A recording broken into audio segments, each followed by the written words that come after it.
Hello everyone, welcome to GS education. My name is Gita.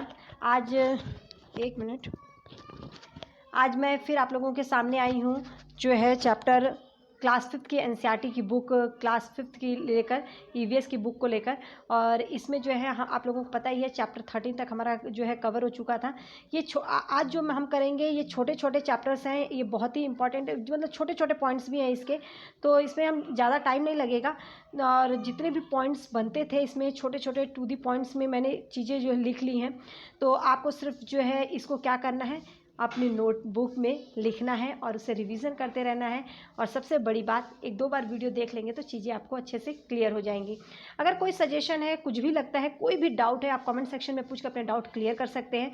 बहुत ही जल्द जो है मैं एसएसटी के चैप्टर से इसके बीच में ही मतलब स्टार्ट करने वाली हूँ। तो एक टाइम पे 2 वीडियो अब आया करेंगी, मतलब कि दिन में 2 वीडियो आपको मैं दूंगी, ताकि क्योंकि सीटेट का अब एग्ज़ाम ज़्यादा दूर नहीं है। तो मेरी कोशिश यही रहेगी कि मैं ज़्यादा से ज़्यादा चैप्टर जो है आप लोगों को एनसीईआरटी का कवर करवा सकूं। फिर हम साइकोलॉजी भी स्टार्ट करेंगे। चलिए देखते हैं, बाकी तो अभी तो फ़िलहाल ये करते हैं। चैप्टर 14 जो है, चैप्टर 14, 15, 16 आज हम कवर करेंगे। एक मिनट, प्रेजेंटेशन मोड पे लगा देते से। हाँ, तो जो चैप्टर जो 14 है, जब धरती कांपी। अब चैप्टर से ही आपको समझ में आ रहा होगा कि जब धरती कांपी, धरती क्यों कांपती है, सुनामी आता है, भूकंप आता है तभी। ठीक है, तो इसके अंदर जो है एक क्वेश्चन पूछा जाता है। इसके चैप्टर में बताया गया कक्ष के बारे में। कक्ष कहाँ पर है, तो वो है गुजरात में। याद पता होना चाहिए, गुजरात में है कक्ष। भुज व अहमदाबाद में भूकंप आया था। कब आया था, टाइम पूछ सकता है, 6 जनवरी 2001 में। या ये पूछा जा सकता है कि 6 जनवरी 2001 में भूकंप कब आया था, क्योंकि पेपर 1 के पॉइंट ऑफ व्यू से बहुत ही इंपॉर्टेंट है। क्लास 5 में जो दिया है वही उसी में से आपसे पूछेगा। ठीक है, बाढ़ से किसान, सुनामी से मछुआरे और आपदाओं से प्रभावित होने वाले लोग हैं।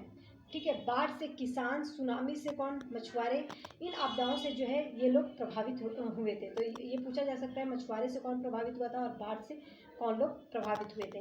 आगे बढ़ते हैं, इस चैप्टर में और कुछ भी नहीं है। ठीक है, आगे देखो चैप्टर 15 जो है, इस चैप्टर में क्या बताया गया है। चैप्टर 15 में उसी से ठंडा उसी से गर्म, इसमें भी कुछ भी नहीं है। स्टेथोस्कोप का उपयोग क्यों किया जाता है, तो दिल की धड़कन सुनने के लिए डॉक्टर द्वारा प्रयोग जो है इसका किया जाता है। डॉक्टर जाकिर हुसैन ने जो है ये कहानी, उसी से ठंडा उसी से गर्म कहानी किसने लिखा है, तो आपको पता होना चाहिए डॉक्टर जाकिर हुसैन ने जो है ये कहानी लिखी है। ये एक लेखक थे, साथ में डॉक्टर भी। ठीक है, चैप्टर 16 जो है, कौन करेगा यह काम, कौन करेगा यह काम। इसमें डॉक्टर भीमराव अंबेडकर के बारे में भी पढ़ेंगे। देखते हैं क्या है इस चैप्टर में, तो इसमें थोड़ी सी देख लेते हैं। कौन करेगा यह काम, डॉक्टर भीमराव अंबेडकर। ये जो है महाराष्ट्र के कहाँ के रहने वाले थे, डॉक्टर भीमराव अंबेडकर गोरा गांव के रहने वाले। गोरा गांव कहाँ पर है ये पता होना चाहिए, तो ये है हमारा मुंबई में। देश का संविधान किसकी अगुवाई में लिखा गया था, तो वो है, देश का संविधान जो है हमारी किसकी अगुवाई में तैयार हुआ था, डॉक्टर भीमराव अंबेडकर के। ठीक है, यह कहानी मतलब कौन करेगा यह काम, यह कहानी स्टार की इंडियन अनटच्ड डॉक्यूमेंट्री फिल्म से ली गई है। मतलब जो ये चैप्टर है इंडियन अनटच्ड डॉक्यूमेंट्री से जो है इसके बारे में, इस चैप्टर में जो है ये चैप्टर वहीं से लिया गया है। नारायण जी, नारायण जी कौन थे ये जान लीजिए। तो नारायण जी यह महादेव के बेटे थे।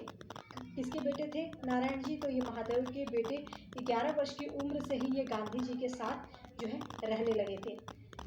यह दोनों लोग ने मिलकर जो है छुआछूत को समाप्त करने के लिए जो है बहुत बड़ा कदम उठाया था और उसमें सक्सेस भी हुए।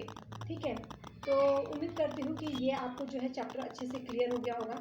बहुत छोटे छोटे चैप्टर थे, इस चैप्टर में ऐसा और कुछ भी नहीं बताया गया है। हाँ, लेकिन इस चैप्टर का एक चीज़ याद रखिएगा कि संविधान किसकी अगुवाई में जो है तैयार हुआ था, डॉक्टर भीमराव अम्बेडकर। ये कहानी कौन करेगा यह काम, ये किससे लिया गया है, कौन सी फिल्म से, इंडियन अनटच्ड डॉक्यूमेंट्री फिल्म से। नारायण जी के बारे में भी पूछा जा सकता है। तो ये कुछ चीज़ें जो है, जो इम्पोर्टेंट चीज़ें थी वो मैंने क्लियर कर दिया है। बाकी आपका काम है अच्छे से इसको पढ़ना और अच्छे से अपने नोट्स प्रिपेयर करना। ठीक है, ओके, थैंक यू। अगर कोई प्रॉब्लम है, कुछ भी लगता है, डाउट हो, कमेंट सेक्शन में अपना पूछ कर डाउट क्लियर कर सकते हैं।